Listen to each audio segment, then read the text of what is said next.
Sebanyak 20 kelas motor balap terbaik di wilayah Jawa Barat dan Banten meriahkan Gesrek Motor Offroad di Karangpanganten, Desa Cikangkung, Kecamatan Ciracap, Kabupaten Sukabumi pada 11 Agustus 2024.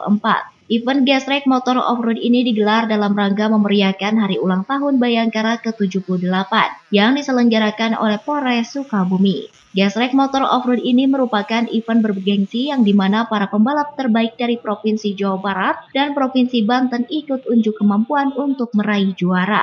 Event yang digelar selama 2 hari ini tentunya sangat diminati para pecinta Gesrek Motor Offroad, mulai dari kalangan anak-anak usia 13 tahun hingga orang dewasa.